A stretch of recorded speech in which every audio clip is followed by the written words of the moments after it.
नमस्कार, मंडल news bulletin में आपका स्वागत है। आइए पेश करते हैं आज के कुछ प्रमुख व मुख्य समाचार। अब तक यदि आपने मंडल न्यूज के इस चैनल को लाइक व सब्सक्राइब नहीं किया है तो जल्द से जल्द इस चैनल को लाइक व सब्सक्राइब जरूर कर दें।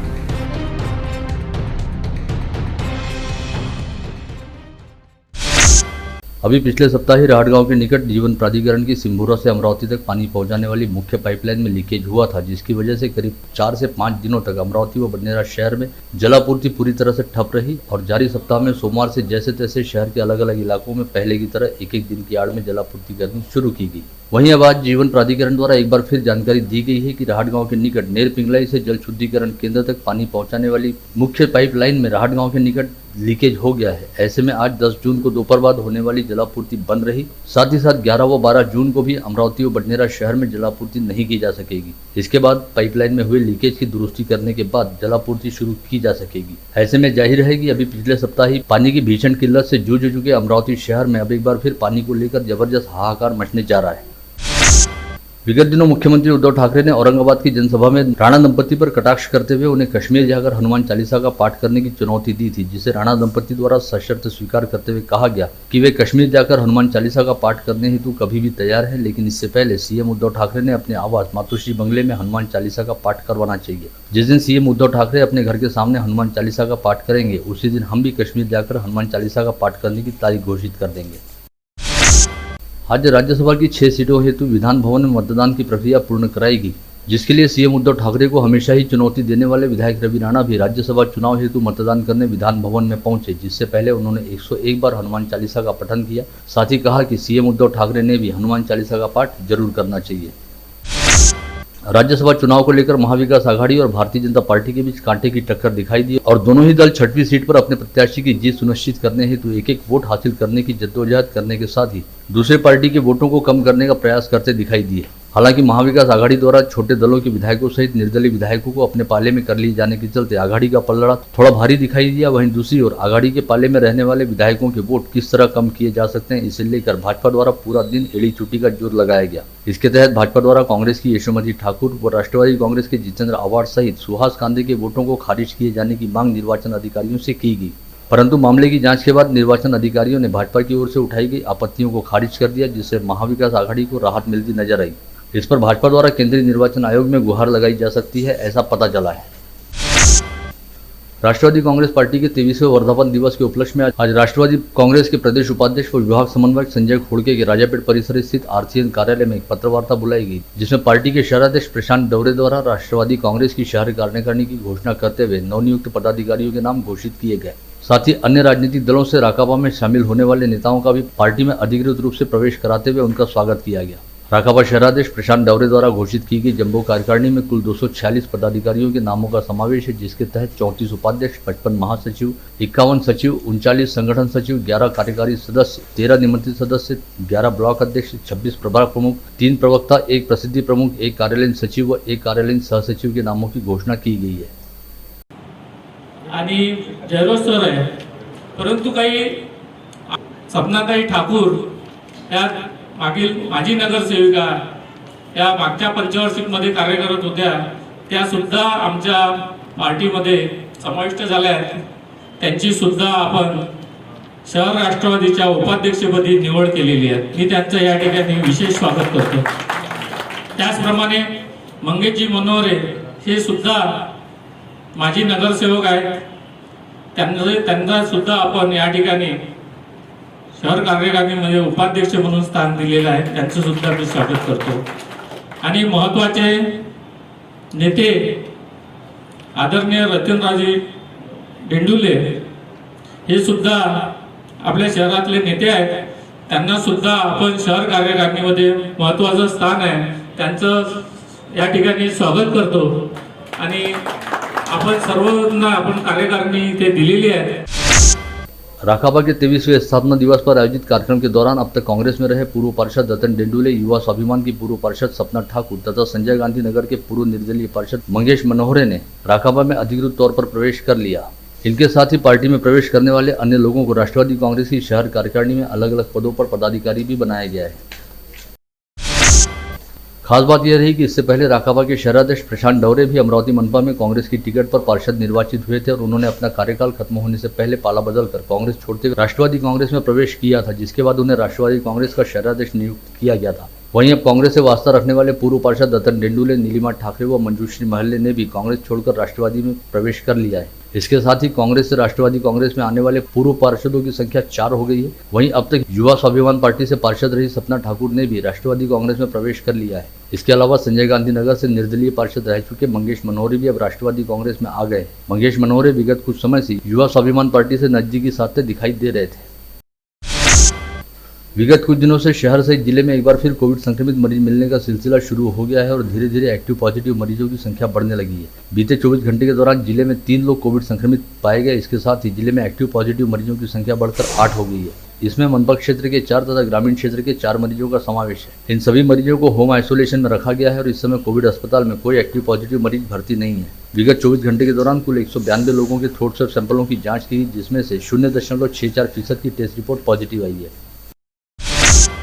इस वर्ष का खरीफ मौसम अब चंद दिनों के भीतर शुरू होने में है और मृग नक्षत्र का आरंभ होते ही किसानों ने खाद व बीज की खरीदी करनी शुरू कर दी है। जिले में इस वर्ष भी सोयाबीन व कपास की बुआई सर्वाधिक होगी, जिसकी तैयारी किसानों ने शुरू की है। इन दिनों शहर के कृषि केंद्रों पर खाद व बीज खरीदने के लिए किसानों की भीड़ उमड़नी शुरू हो गई है। हालांकि जब तक 100 मिलीमीटर बारिश बरसकर जमीन में पर्याप्त नमी पैदा नहीं होती, तब तक बुआई करने की जल्दबाजी नहीं करने की सलाह किसानों को कृषि विभाग द्वारा दी गई है।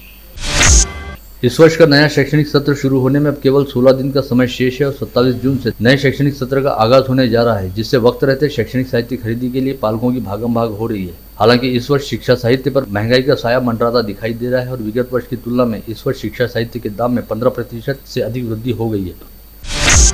श्री शैव गुरु हितकारिक मंडल द्वारा आज कुंडेश्वर संस्थान में आयोजित वार्षिक महोत्सव में 55 बटुओं का सामूहिक जनेऊ कार्यक्रम किया गया। एक साथ 55 बटुओं का यह जनेऊ समारोह विभिन्न मान्यवरों की उपस्थिति में संपन्न हुआ। इस आयोजन के तहत ही श्री शैव गुरु समाज के राज्य स्तरीय सम्मेलन व विवाह योग्य युवक युवती परिचय सम्मेलन का आयोजन भी किया गया था। 55 मौंज उपनयन संस्काराचा कार्यक्रम आयोजित केला होता। तसेच दुपारी 3 ते 5 या सत्रात उपवर वधू परिचय मेळावा राज्यस्तरीय घेतलेला आहे। त्यानिमित्त संपूर्ण राज्यभरातून हजारो लोक उपस्थित राहिले आहेत। आमच्या मंडळाची स्थापना 1958 साली बुधवारा येथे गणमान्य व्यक्ती भाऊसाहेब कोळे, तुकारामपंत मोरे आणि समाजातील वरिष्ठ लोकांनी केलेली आहे। मी गेले 2 महिन्यापासून आम्ही यांची तयारी करून आम्हाला या कार्यक्रमासाठी समाजातील मोठ्या लोकांनी आणि नगरसेवक श्री विलासभाऊ इंगोले व अनेक राजकीय लोकांनी सदर कार्यक्रमाला मदत केलेली आहे। त्याबद्दल मी त्यांचे धन्यवाद मानतो।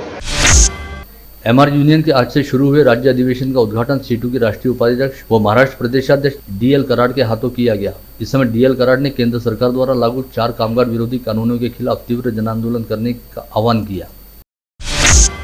राष्ट्रीय ओबीसी मुक्ति मोर्चा द्वारा 1 जून से सत्यशोधक विदर्भ यात्रा की शुरुआत नागपुर से की गई। इस विदर्भ यात्रा के पहले चरण में 12 जून तक नागपुर, अमरावती, अकोला व चंद्रपुर में संवाद सभा का आयोजन किया जा रहा है। इसी श्रृंखला के तहत यह यात्रा आज अमरावती पहुंची, जहां पर ओबीसी आरक्षण के लिए जनजागृति करने के साथ ही प्रदर्शन भी किया गया। इस समय रिद्धपुर से तिवसा मार्ग पर सड़क निर्माण का कार्य चालू है, लेकिन इस मार्ग पर अतिक्रमण को बचाने के लिए सड़कों की चौड़ाई थोड़ी कम की जा रही है। ऐसे में अधिकारियों की मिलीभगत से भ्रष्टाचार किए जाने की जानकारी देते हुए नेरपिंगलाई गांव संघर्ष समिति द्वारा भ्रष्ट अधिकारियों के खिलाफ कड़ी कार्रवाई करने की मांग जिलाधीश से की गई है। जिले के दरियापुर तहसील अंतर्गत माहुली धांडे से पंढरपुर के लिए पालकी यात्रा रवाना हुई। माहुली धांडे के गौरक्षण परिसर में वृक्षारोपण कर गौ पूजन व पालकी पूजन करते हुए यह पालकी पंढरपुर के लिए रवाना की गई।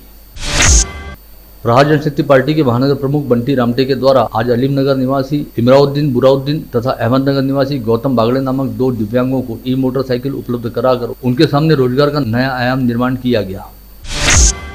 आंगनवाड़ी सेविकाओं के संगठन द्वारा अपनी विभिन्न प्रलंबित मांगों के लिए इरविन चौराहे से जिलाधीश कार्यालय तक छतरी मोर्चा निकालकर जिलाधीश को अपनी मांगों का ज्ञापन सौंपा गया। धारनी प्रकल्प कार्यालय अंतर्गत छात्रावास में रहने वाले बच्चों को भोजन उपलब्ध कराने का ठेका दिया जाता है। विगत 15 वर्ष से कम दाम में भोजन उपलब्ध करा रहे ठेकेदार को ठेका न देते हुए अधिकारियों द्वारा मिलीभगत कर ज्यादा कीमत का टेंडर भरने के बाद भी ऊंची दरों पर ठेकेदारों को ठेका दिया गया। इस बारे में पूर्व ठेकेदारों द्वारा प्रकल्प अधिकारी से चर्चा की गई, जिसके बाद पूर्व ठेकेदारों को यह टेंडर फिर से लिए जाने का आश्वासन दिया गया। लेकिन उन्होंने मेरे को जानबूझ के पूरा षड्यंत्र करके अपने टेंडर को मेरा डिस्क्वालीफाई किया है। और सिर्फ 11 टेंडर आए थे इसके अंदर, अमरावती के बाकी धारनी के, तो इन्होंने सिर्फ 3 टेंडर को ऐसे एक्सेप्ट किया है।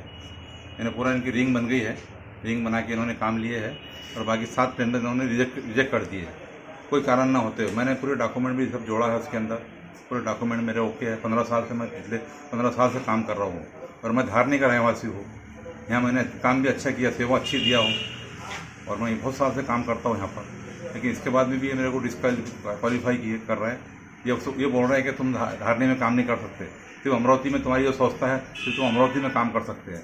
इन लोगों को धारनी का लेटर बना के लाया है और मैंने इनको अमरावती का लेटर दिया हो तो उसका अपने उप निबंधक का, उसमें लिखा है पूरा सीधा कि तुम अमरावती में पूरे जिले में कहीं भी काम कर सकते हैं, तो कहीं भी टेंडर तुम डाल सकते हैं। ये पूरे महाराष्ट्र के लिए है, कहीं भी टेंडर हम डाल सकते हैं। लेकिन इन्होंने इसके बावजूद भी इन्होंने हमारे को डिस्क्वालीफाई किया है। आपराधिक गतिविधियों पर अंकुश लगाने के लिए पुलिस विभाग द्वारा अभियान शुरू किया गया है। इसी श्रृंखला में कुख्यात आरोपी उमेश उर्फ बंटी पवार के खिलाफ एमपीडीए एक्ट के तहत कार्रवाई करने के आदेश शहर पुलिस आयुक्त आरती सिंह द्वारा जारी किए गए। राजापेट पुलिस थाना क्षेत्र अंतर्गत रहने वाले 55 वर्षीय व्यक्ति को वरुण निवासी 2 युवकों द्वारा उसके विवाह बाह्य संबंधों को लेकर ब्लैकमेल करने और उसकी महिला मित्र के साथ अंतरंग क्षणों वाला वीडियो वायरल नहीं करने की एवज में 5 लाख रुपए की फिरौती मांगे जाने का मामला बीती रात उजागर हुआ। इस संदर्भ में पीड़ित व्यक्ति द्वारा शिकायत दिए जाने के बाद राजापेट पुलिस ने तुरंत हरकत में आते हुए इस व्यक्ति को ब्लैकमेल कर रहे वरुण में रहने वाले 2 युवकों को गिरफ्तार कर लिया और उनके खिलाफ आपराधिक मामला भी दर्ज किया गया। विगत 3 माह से युवा स्वाभिमान पार्टी तथा शिवसेना के बीच आरोप प्रत्यारोप का दौर चल रहा है और एक दूसरे के खिलाफ जमकर बयानबाजी की जा रही है। इसी वजह से दोनों ही पार्टी के लोगों को पुलिस थाने की हवा भी खानी पड़ी। ऐसे में एक बार फिर शिवसेना के महानगर प्रमुख पराग गुर्दे ने सेना पदाधिकारियों और कार्यकर्ताओं के साथ मिलकर युवा स्वाभिमान पार्टी के कार्यकर्ता सूरज मिश्रा पर हमला किया। बीती रात राजापेट चौराहे पर हुए हमले की इस वारदात के चलते शहर में एक बार फिर राजनीतिक माहौल गरमाने लगा है। कार से शेगांव की यात्रा कर दरियापुर की ओर वापस लौट रही कार का टायर अचानक फट जाने के कारण चालक का कार से संतुलन बिगड़ गया और कार पलटी खा गई। इस सड़क दुर्घटना में चंदापुरी नामक महिला की घटनास्थल पर ही मौत हो गई, वहीं 3 अन्य लोग गंभीर रूप से घायल हो गए। कारंजा तहसील के ग्रामीण पुलिस थाना क्षेत्र अंतर्गत पिंपरी फॉरेस्ट गांव के पास स्थित अडान बांध में डूबने से ईश्वरी भागवत नामक 17 वर्षीय युवती की मौत हो गई। यह हादसा आज सुबह 8 बजे घटित हुआ। भातकुली तहसील अंतर्गत वाठोड़ा शुक्लेश्वर में विगत 10 दिनों से एक पगलाए बंदर ने उत्पात मचा रखा था और कई लोगों को काटकर घायल भी किया था, जिसकी शिकायत वन विभाग को दिए जाने के बाद वन विभाग की टीम ने वाठोड़ा शुक्लेश्वर में जाल बिछाकर इस पगलाए बंदर को बेहोश कर उसे पकड़ा और इलाज के लिए वडाली वन परिक्षेत्र में रवाना किया। बुल्ढाना जिले के कोलवट गांव के पास पुलिस के वाहन की टक्कर में आकाश राजगुरे नामक युवक की मौत हो गई, वहीं दशरथ देवकर नामक व्यक्ति गंभीर रूप से घायल हो गया। भातकुली तहसील के गणोजा देवी गांव के एक खेत में विवाहित महिला द्वारा छलांग लगाकर आत्महत्या कर ली गई। यह घटना सुबह 8 बजे घटित हुई। मृतक महिला की शिनाख्त 42 वर्षीय कांचन देशमुख के तौर पर हुई है। 12वीं की परीक्षा में अपेक्षा से कम अंक मिलने के कारण यवतमाल जिला अंतर्गत वणी शहर के लालगुड़ा में रहने वाली शेजल उर्फ मोनू अनिल सालुरकर नामक छात्रा ने खुद को फांसी लगाकर आत्महत्या कर ली। विगत कुछ दिनों से श्री शिवाजी कृषि महाविद्यालय परिसर में तेंदुए का आवागमन शुरू रहने की बात सामने आई है, जिससे परिसर में काफी दहशत देखी जा रही है। ऐसे में वन विभाग द्वारा महाविद्यालय प्रांगण में एक पिंजरा लगाया गया है, साथ ही लोगों से सावधान रहने की अपील भी की गई है। पुलिस आयुक्त के विशेष दल ने गुप्त सूचना के आधार पर गाड़गीनगर पुलिस थाना क्षेत्र के नौसारी परिसर स्थित खुले मैदान में चल रहे जुआ अड्डे पर छापा मारकर 6 आरोपियों को गिरफ्तार किया, साथ ही 60,000 रुपए का माल भी बरामद किया। विवाह समारोह के दौरान चक्रवाती हवा के साथ आए तूफान से क्षतिग्रस्त हुए वैभव मंगल कार्यालय के संचालक राजू खंडेलवाल के खिलाफ करीब 1 सप्ताह बाद 8 जून को दरियापुर पुलिस ने अपराध दर्ज किया है। घटना के समय जिस परिवार का इस मंगल कार्यालय में विवाह समारोह चल रहा था, उस परिवार द्वारा पुलिस थाने में शिकायत दर्ज कराई गई है। वर्धा जिला अंतर्गत कारंजा तहसील के बुंदरठाना गांव में एक महिला ने करीब 1 घंटे पहले ही जन्म दिए अपने ही बेटे को कचरे के कूड़े पर फेंका और यह महिला भाग गई। यह घटना गुरुवार को तड़के 2 बजे उजागर हुई। जानकारी मिलने पर पुलिस ने सामने आकर उस बच्चे को अपने कब्जे में लिया। साथ ही इस बच्चे के माता पिता की अब सरगर्मी से तलाश की जा रही है। हारनी के एक व्यापारी ने पुलिस थाने में दी शिकायत में बताया कि किसी अज्ञात व्यक्ति ने उसके बेटे का अपहरण कर हत्या करने की धमकी दी है। साथ ही इसके बदले 1 लाख रुपए की फिरौती की मांग की गई है। जब पुलिस ने तहकीकात शुरू की तो पता चला कि शिकायतकर्ता का बेटा ही फेक आईडी बनाकर अपने पिता को पैसे के लिए धमका रहा था। सिपना वन्यजीव विभाग के अंतर्गत मेलघाट टाइगर प्रोजेक्ट के रायपुर परिक्षेत्र में 5 बारहसिंगा व 2 हिरण ऐसे कुल 7 वन्य प्राणियों की हत्या करने की बात समझ में आने के बाद अपराध दर्ज किया गया, जिसकी तहकीकात की जा रही है। साथ ही इन वन्य प्राणियों का पोस्टमार्टम कराने के बाद उनके सैंपल हैदराबाद व नागपुर भेजे गए हैं। डॉक्टर पंकज दीवान की तीसरी पत्नी प्रियंका दीवान की संदेहास्पद तरीके से हुई मौत के मामले में गाड़गेनगर पुलिस ने हत्या का अपराध दर्ज करते हुए डॉक्टर पंकज दीवान और उनकी मां डॉक्टर शोभा दीवान को पहले ही गिरफ्तार कर लिया था, जो फिलहाल जेल की सलाखों के पीछे हैं। परंतु 17 अप्रैल से इस अपराध में शामिल डॉक्टर पंकज दीवान की बहन डॉक्टर स्मिता कामले अब तक फरार थी और स्मिता कामले द्वारा गिरफ्तारी से पूर्व अग्रिम जमानत के लिए अमरावती जिला व सत्र न्यायालय में आवेदन किया गया था, जहां पर इस आवेदन को अदालत द्वारा खारिज कर दिया गया था। जिसके बाद डॉक्टर स्मिता ने मुंबई उच्च न्यायालय की नागपुर खंडपीठ में शरण ली थी और आखिरकार उच्च न्यायालय ने डॉक्टर स्मिता कामले की अग्रिम जमानत को मंजूरी दी है। अचलपुर तहसील के एकलासपुर में रहने वाले किसान रमेश गोरले आज अपने खेत में काम कर रहे थे। इसी दौरान झाड़ी में छिपकर बैठे जंगली सुअर ने अचानक उन पर हमला बोलकर उन्हें घायल कर दिया। हालत चिंताजनक रहने के चलते रमेश गोरले को जिला अस्पताल में रेफर किया गया है। आप देख रहे थे मंडल न्यूज बुलेटिन। हमारे चैनल को लाइक करें, शेयर करें और हाँ, सब्सक्राइब करना ना भूलें। कल होगी आपसे फिर मुलाकात, तब तक के लिए धन्यवाद।